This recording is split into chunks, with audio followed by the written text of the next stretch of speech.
Shaolin Temple. Home of an ancient sect of warrior monks. Proud defenders of a 1,000-year-old tradition until now. Today, a new generation is reinventing Shaolin Temple as the Kung Fu monks take on a challenge like none other. Doing business in the 21st century.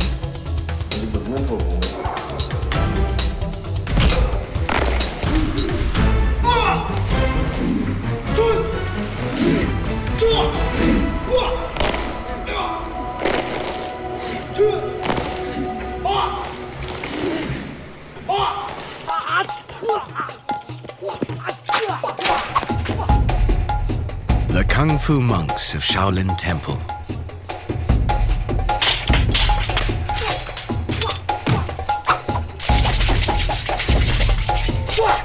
For more than 1,000 years, they've protected China's emperors and defended their nation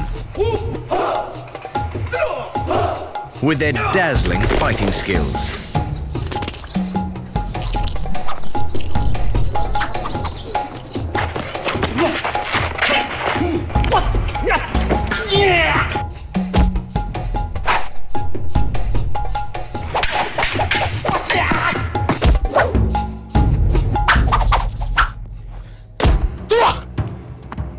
A formidable legacy.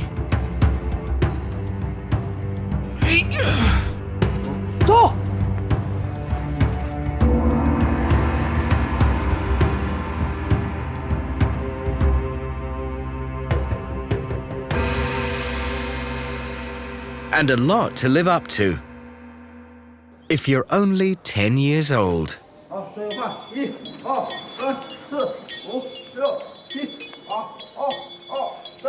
Welcome to boot camp, Shaolin style. 2 hands on the foot. Straighten the body. This is Liu Zhenjiang, one of Shaolin's youngest novice monks. Zhenjiang lived with his parents in Fujian province until he was selected for a place at the temple.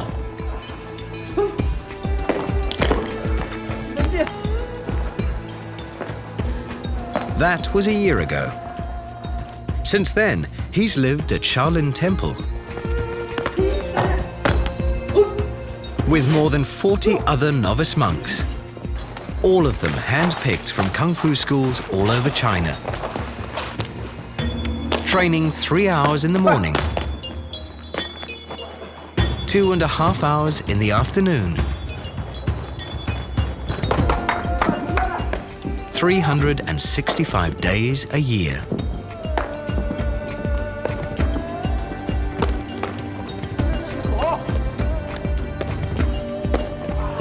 Always under the watchful eye of Yan Shu, Shaolin's drill sergeant. Point your feet straight. His job, to turn this bunch of kids into real Kung Fu monks. Keep your back straight. Kick properly. Hurry up, hurry up. Faster, faster, faster. The Chinese words Kung Fu evoke honor and glory, but they translate into English simply as hard work.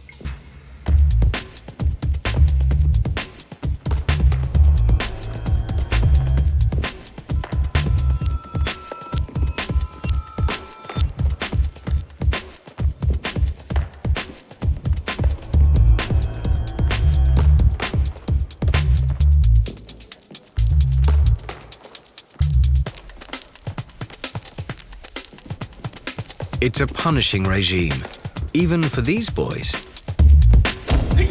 The best of the best.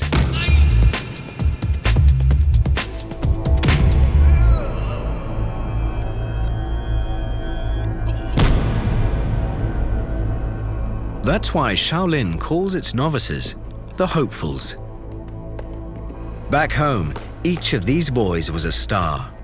But now, they're all competing with each other.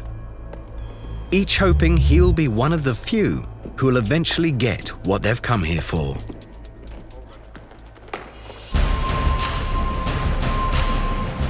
A place on the A-Team. Shaolin performance teams travel the world, captivating audiences with dazzling kung fu displays.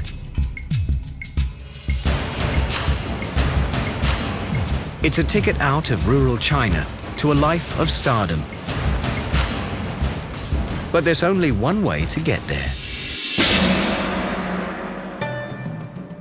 By coming here. Shaolin Monastery. Nestled in the Songshan Mountains, 846 kilometers southwest of Beijing.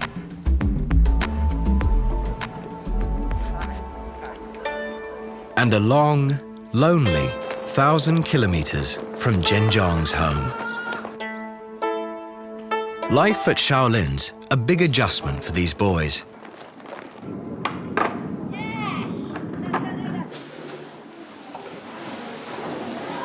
And Zhenjiang's still adjusting. When I first arrived here, I missed my home a lot. I cried every day. After a while, I got used to it. I have a lot of friends in martial art class. They treat me like a little brother. One of Zhenjiang's big brothers at the temple is 18-year-old Zhou Jinbo. He's been here for 6 years and has his own plan to make the traveling team.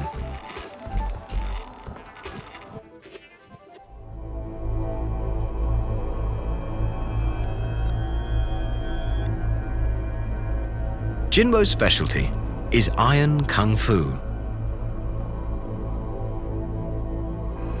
To master it, a monk must train to numb pain from a specific part of his body. And Jinbo has chosen his head. It was very hard in the beginning. Every class, we stood on our heads at least for half an hour. It hurt so much. I wanted to cry, but I didn't want my teacher to see me. So I cried at night in my bed. Jinbo's taken the pain for a full 2 years of hard training, hoping that mastering iron kung fu will help him beat the competition and make an exhibition team. Seeking to fulfill his Shaolin quest by reaching deep into kung fu's traditions.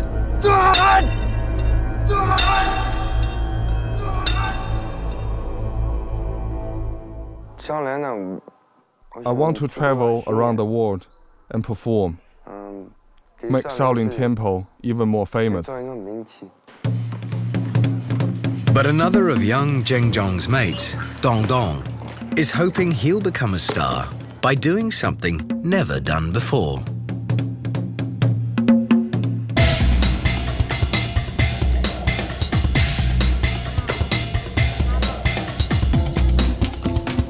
Dong Dong's extraordinary talents have earned him a place in a very special touring team.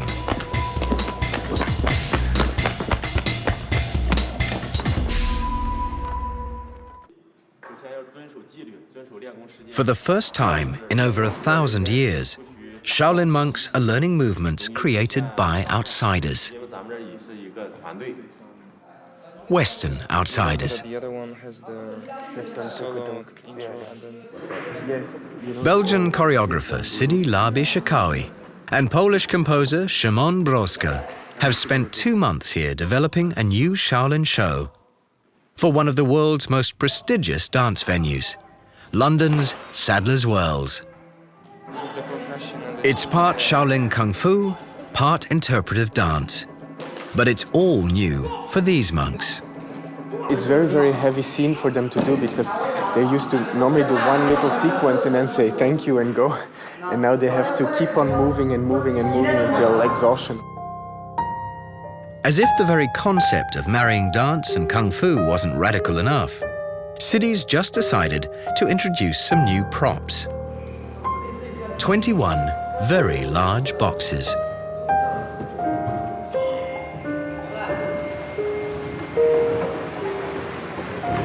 And with 21 boxes, you can create an infinite number of constructions. You could create a temple, you could create a graveyard, you can create a zoo with cages. There's so many ways. As they struggle with the new props, the dancer monks are mindful they've got just 2 months left before they've got to perform this never-before-attempted routine in front of one of the most sophisticated audiences on Earth.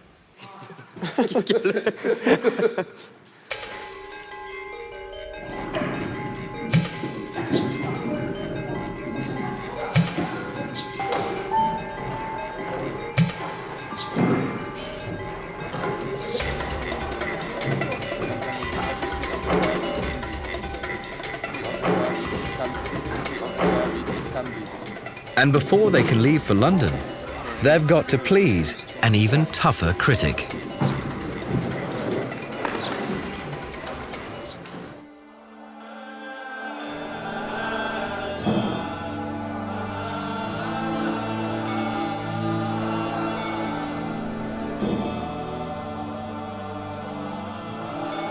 Shaolin's senior abbot, Shi Yongxin, looks as traditional as any other Buddhist monk, especially this morning,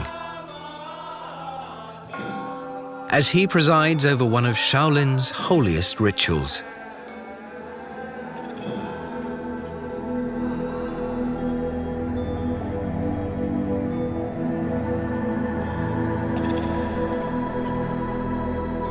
Every year in March, Shaolin honors its deceased abbots.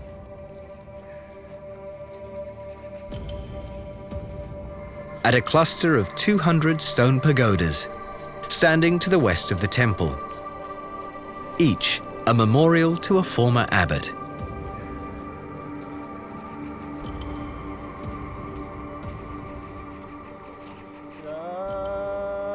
Shi Yongxin's predecessor, Shi Shuxi, died in 2007.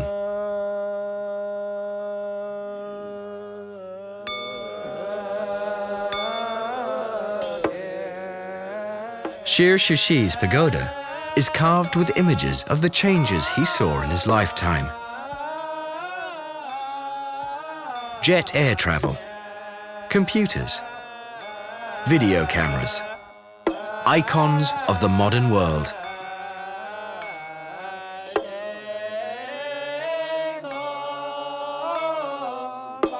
But for Shi Yongxin, coping with change is just a routine part of daily life.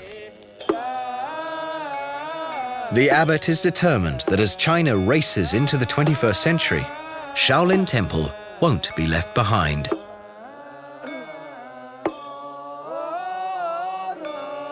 And to make sure that doesn't happen, he's changing Shaolin in some radical new ways.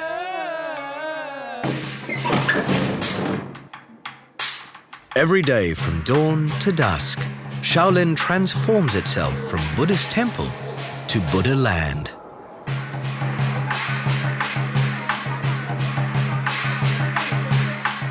One of China's top tourist destinations.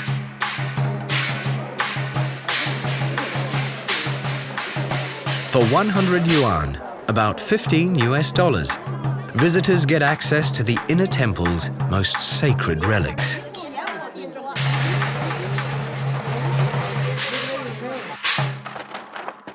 And if they're willing to part with more of their money, they can take home some officially blessed souvenirs.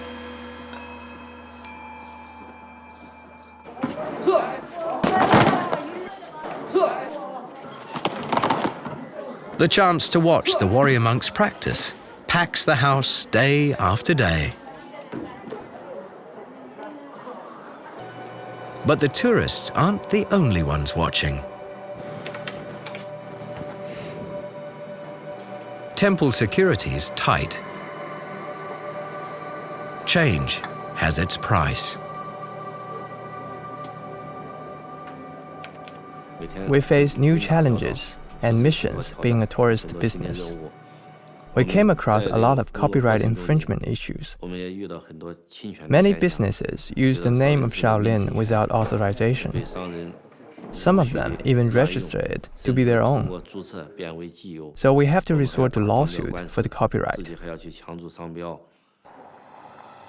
As Shaolin's apostle of change, Abbot Shi Yongxin's had to become more than a spiritual leader. He's now also a brand manager, looking after one of China's best-known exports, Shaolin Incorporated.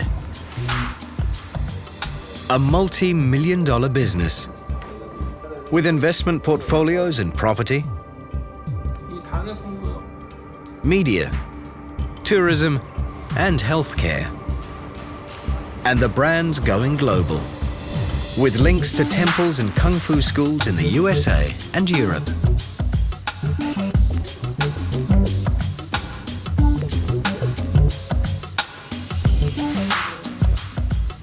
At its corporate headquarters, web designers and a business director take direction from the CEO.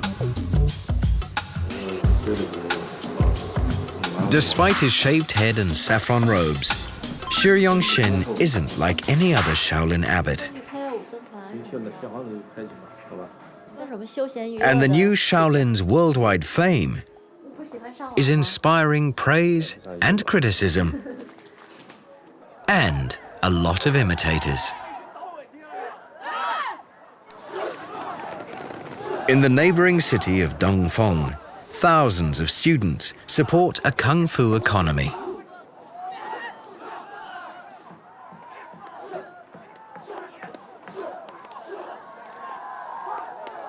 Dongfeng's biggest martial arts school has 2 campuses and 25,000 students.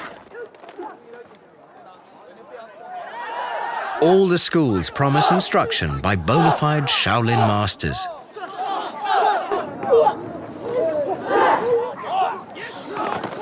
The signs out front say Shaolin Temple, but their huge Western-style buildings suggest that something's very different. And it is. These kids are learning wushu, a highly competitive sport version of kung fu. Shaolin monks don't compete, but wushu students do. They can win trophies, but they're not the real thing.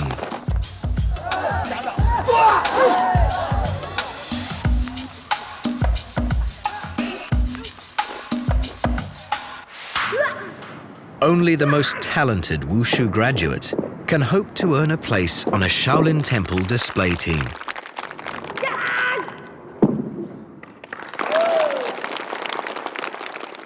The best most of these thousands can hope for is a job as a security guard or policeman.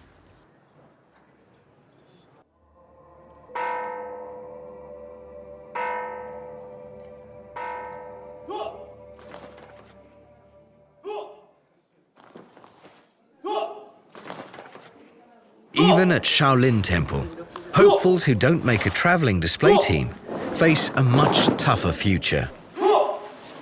Working as martial arts teachers at wushu schools, or hiring themselves out as bodyguards. Which is why this man's opinion really matters. Yanda is the temple's master in charge of martial art monks. He decides who's got what it takes to join one of Shaolin's display teams.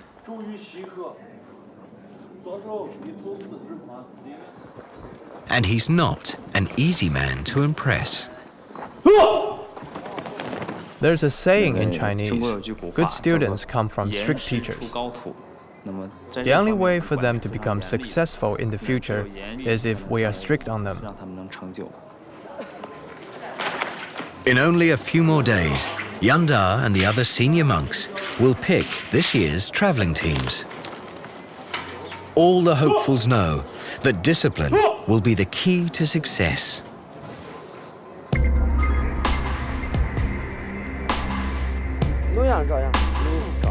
Along with their teacher Yan Shu, Jinbo and his mates never stop practicing the ancient routines they hope will make them stars.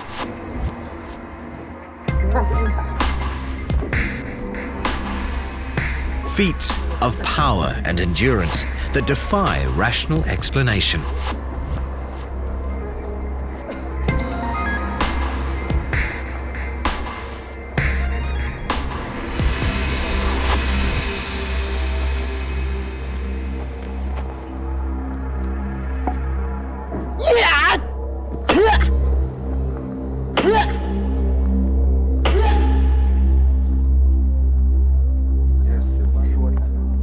The monks can concentrate their body's energy, or qi, into a force so powerful that over the centuries, they've dented holes in the temple floor. Only a perfect harmony of body and mind can generate that kind of power.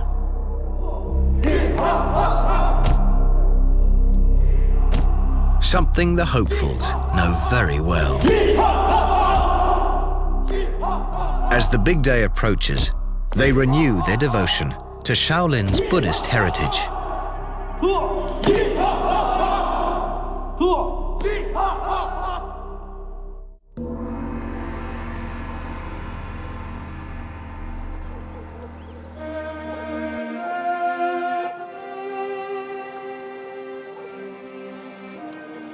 Jinbo and some of his friends make a pilgrimage to the place where Shaolin Kung Fu started.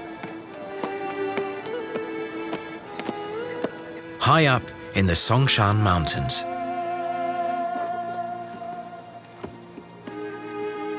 According to legend, a Buddhist monk called Bodhidharma, or Damo, meditated in a cave high above the monastery for 9 years.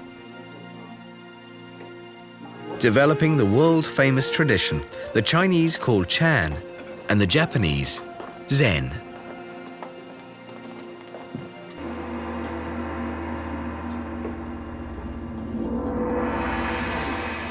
If that's true, Dharma would have been all too familiar with the aches and pains of prolonged sitting. Which is why, the legends say, he invented a set of body movements to help relieve the strain.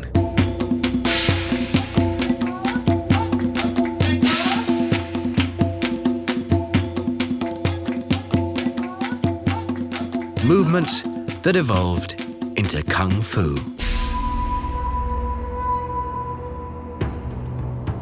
Today, Shaolin Kung Fu has over 700 moves. You can't do things like this unless your mind has mastered it.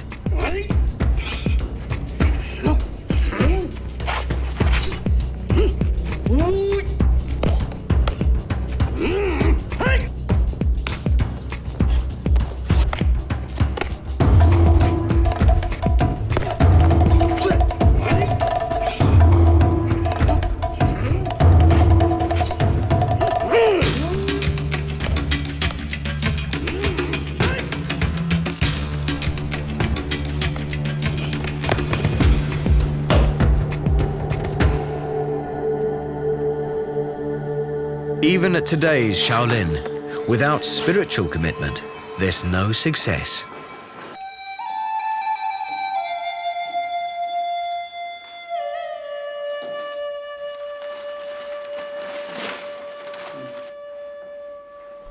We choose people firstly by their ethics. They have to be able to bear hardships, respect their elders, and they have to be religious. If a monk in Shaolin is not Buddhist, we cannot call him a martial arts monk. Today, Zhenjiang is getting some religious instruction from one of the temple's oldest ordained monks. 60-year-old Shi Young Chans spent most of his life at Shaolin and offers his wisdom to young hopefuls. You study martial arts as well as meditation. You need to integrate Chan into martial arts. What is Chan, teacher? Chain is everywhere. There is chain when you lie, and when you stand, when you walk, and when you sit. It is quite magical and quite meaningful. Zhenjiang listens respectfully and tries his best to practice Chan principles as part of his Kung Fu training. But he and his friends aren't here just to become Buddhist monks. Come on, get him!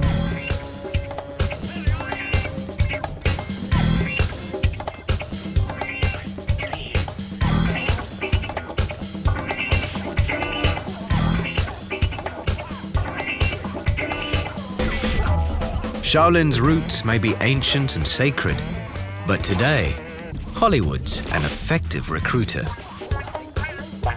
Hopefuls like Zhenjiang dream of being the next Kung Fu megastar. My favorite Kung Fu star in films is Jackie Chan. I watch a lot of his films.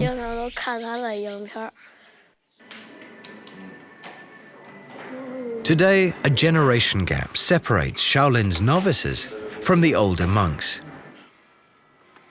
Shiyong Chan didn't grow up playing computer games and watching action flicks. And Zhenjiang cannot imagine what his teacher saw and survived. The wars and upheavals of 20th century China nearly killed Shaolin. For centuries, Kung Fu had been a powerful defense against all enemies. But it was no match for machine guns and artillery. In the 1920s, battling warlords tore China apart, and Shaolin became a casualty of war.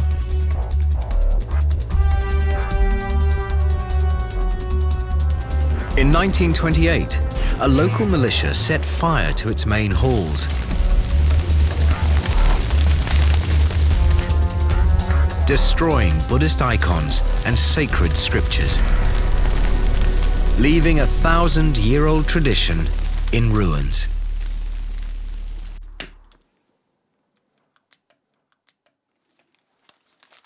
When Shiyong Qian began his life as a Shaolin novice, there were only 15 monks left. It was a time he remembers all too well. When I first came here, I worked in the fields. Everything was destroyed. It was a painful time. We all cried.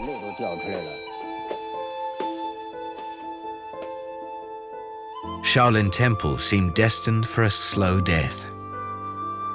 And then, in the 1980s, that destiny changed, thanks to two men. One was Chinese leader Deng Xiaoping, who proclaimed that to get rich is glorious, and unleashed China's boundless entrepreneurial energy after decades of Marxist suppression. The other was Jet Li. In 1982, Li was an unknown Hong Kong actor and martial arts expert when he starred in The Shaolin Temple, a cinematic tale of honor and revenge showcasing his dazzling kung fu skills and lionizing ancient Shaolin's warrior monks.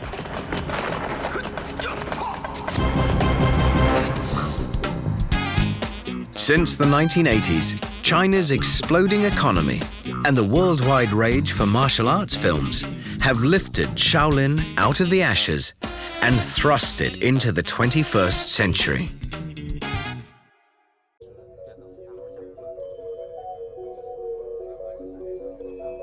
Abbot Shiyong Xin's mission is managing his temple's reincarnation in the new China. And that's taking him where no Shaolin abbot's gone before.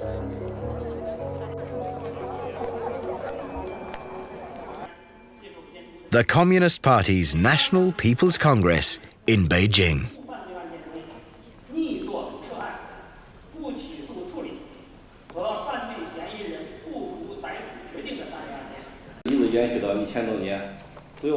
Xu Yongxin's attending as a delegate from Henan province, representing Shaolin's interests in a sea of worldly power.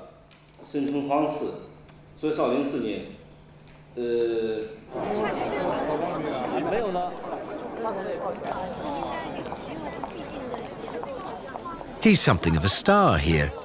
People know he's a mover and a shaker.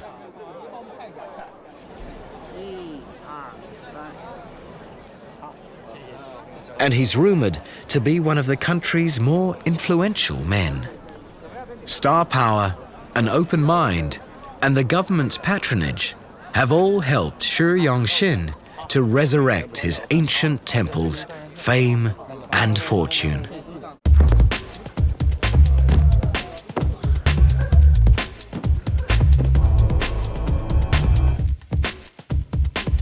Sidi Labi Shakawi's about to find out if his avant-garde dance routine will push the Shaolin Temple display team too far.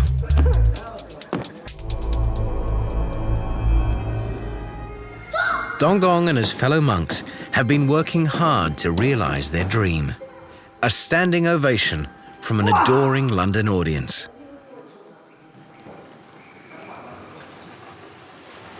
And the temple's always encouraged its visiting renowned choreographer to do his thing. Came here in May, I met Master Yenda, who was not at all what I expected of a monk, actually. When I was telling him that some of the monks, the way they move, reminded me of some hip-hop dancers that I knew. He was like, yeah, but if you want to work with them in a hip-hop manner, go for it. And I was looking at him like, are you joking?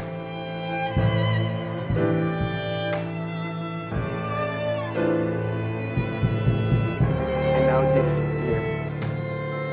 Sidi's hoping his never-before-attempted blend of dance and kung fu will really connect Western audiences with the Shaolin monks. I just hope it will be a nice performance.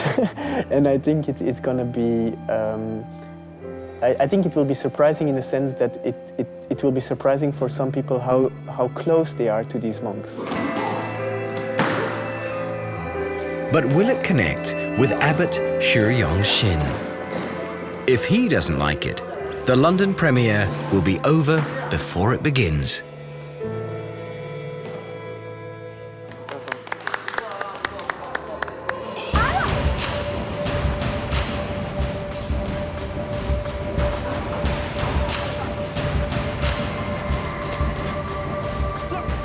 Iron monk Jinbo's pursuing stardom the old-fashioned way. But that doesn't make his quest any easier.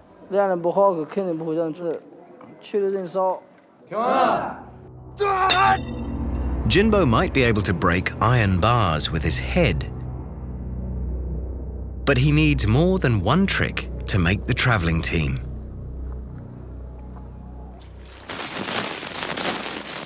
Kung Fu stars must master one of Shaolin's traditional weapons. Staffs, swords or chains.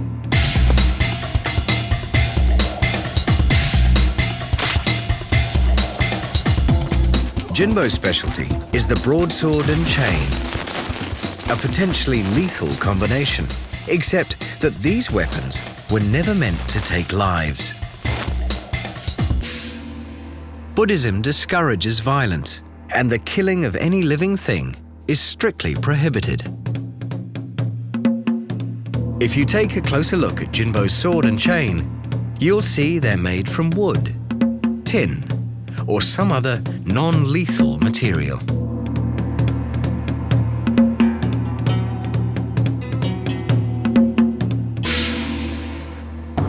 Shaolin's signature weapon is a wooden staff called a bung.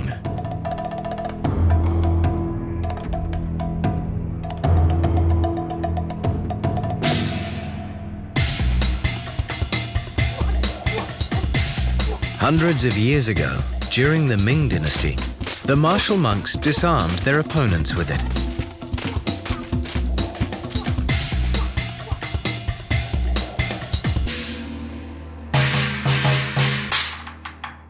In those days, they did plenty of fighting, always with the emperor's permission, against enemies who tried to plunder Shaolin's riches and destroy its political power.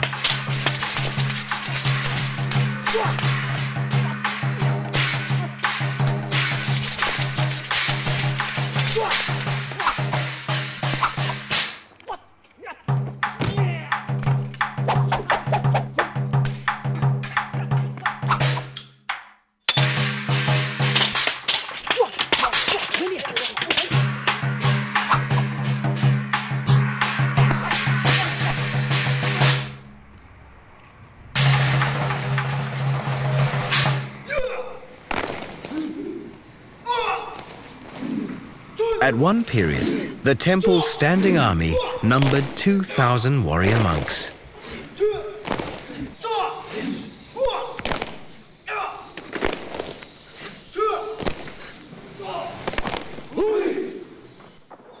That's why weapon training survives to this day as a prestigious part of a Kung Fu star's performance, and a commemoration of Shaolin's fierce determination to survive.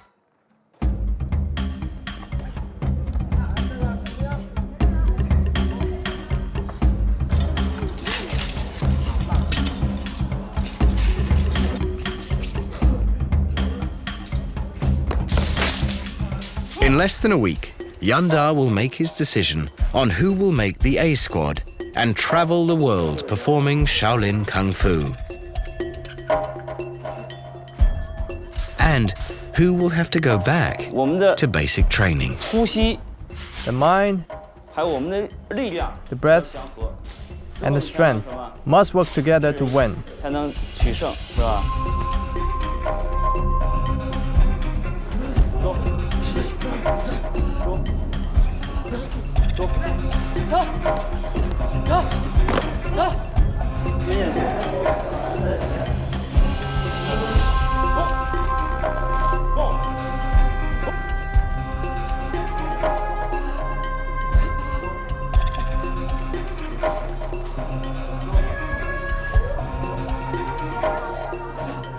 Jinbo and Zhenjiang have high hopes.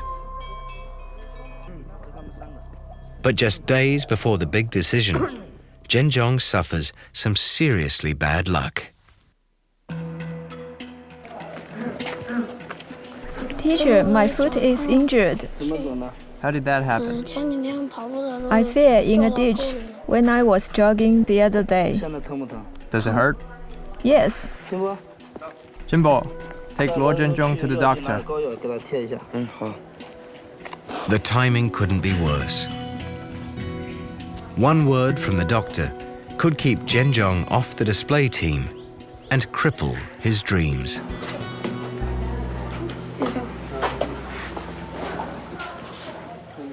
When did you twist your ankle? A couple of days ago. Take your shoes off. Let me have a look. It hurts when I walk or run.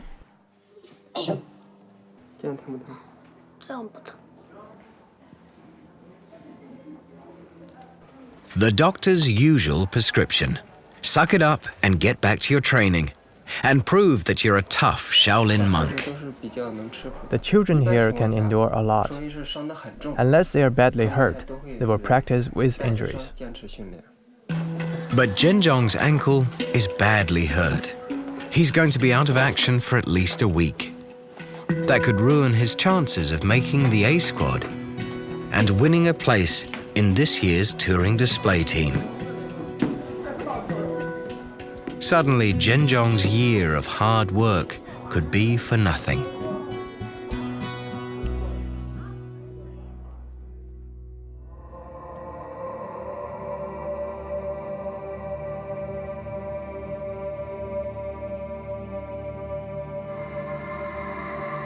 The day of decision begins just like any other.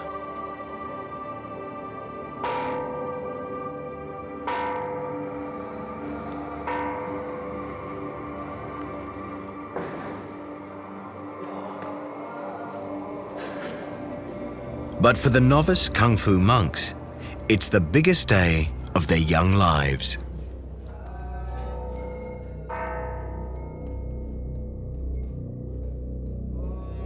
Iron Monk Jinbo is going to need as much sustenance as he can get to prove to Yanda he's ready for selection in the A squad.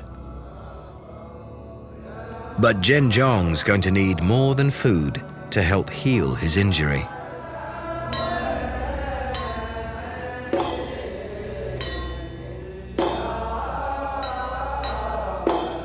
It'll take a miracle to fix his ankle in time for practice.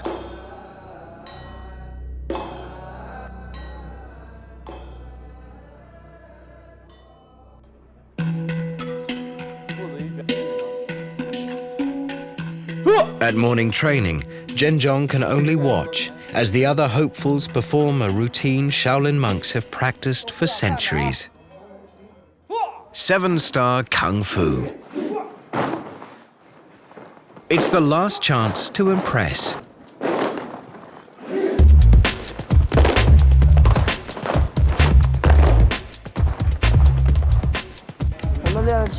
The 7-star routine is a required traditional routine for every monk here.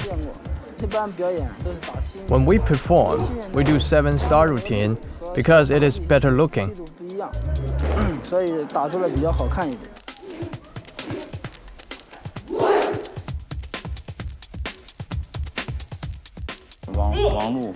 Wang Lu goes to South Korea. Wei Huqiang goes to Australia. Is he on the list? Now comes the moment they've all been training for. Time for the teachers to announce who's going back to the basics and who will soon be packing their bags for the opportunity of a lifetime.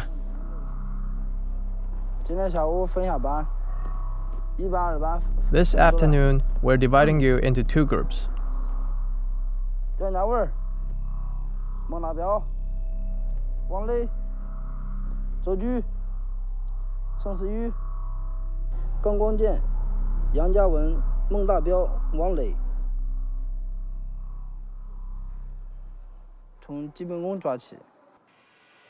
Jinbo has made the A-team. Soon he will realize his dream of traveling and performing around the world, helping make Shaolin even more famous.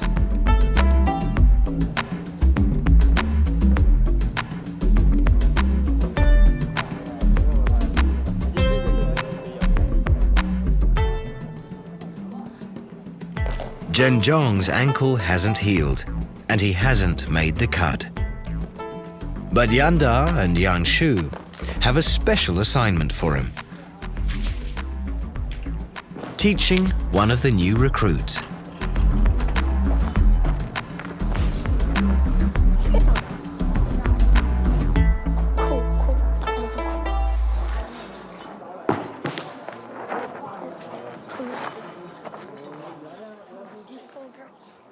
Today is also the day when Shaolin's most radical new innovation will learn its fate.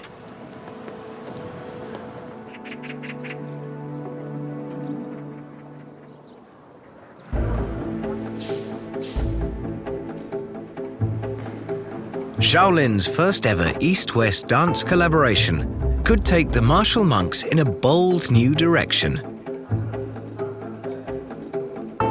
But first, it needs the temple's official seal of approval. And that means a private performance for Abbot Sri Yongxin. The abbot's just come back from Beijing, and he's asked to see the dancers perform. If he doesn't like what he sees, the rest of the world will never see it. The command performance is only minutes away, and Siddhi's a little anxious. It's kind of a big thing because he hasn't seen anything except some pictures. He's seen some pictures of the performance, of the ideas, but he's never really seen which monks are in it and what they're doing and stuff like that. So I'm very curious to know what he thinks.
With just a simple gesture, the abbot shows his approval of Siddhi's work.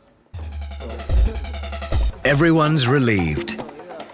Soon these monks will be heading for London, where they'll be footing it with the best professional dancers in the business.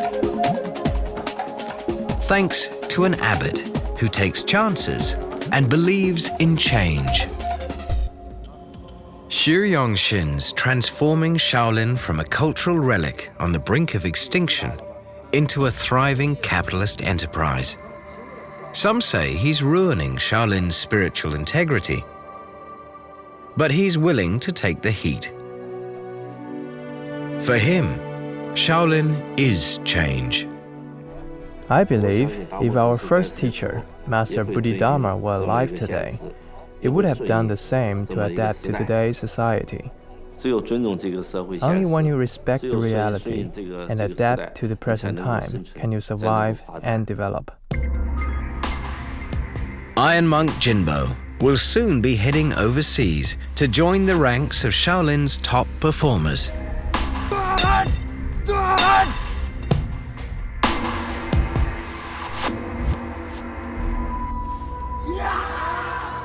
And young Zhenjiang? His foot's healed, and he's finally rejoined his friends as they fight on for positions in future display teams. I think I am not very good at the moment. I will work harder and become better so that I can perform all over the country. Zhenjiang and his classmates may not ever become fully ordained martial monks, but after years of training and meditation in this temple, they will always take a little bit of Shaolin with them.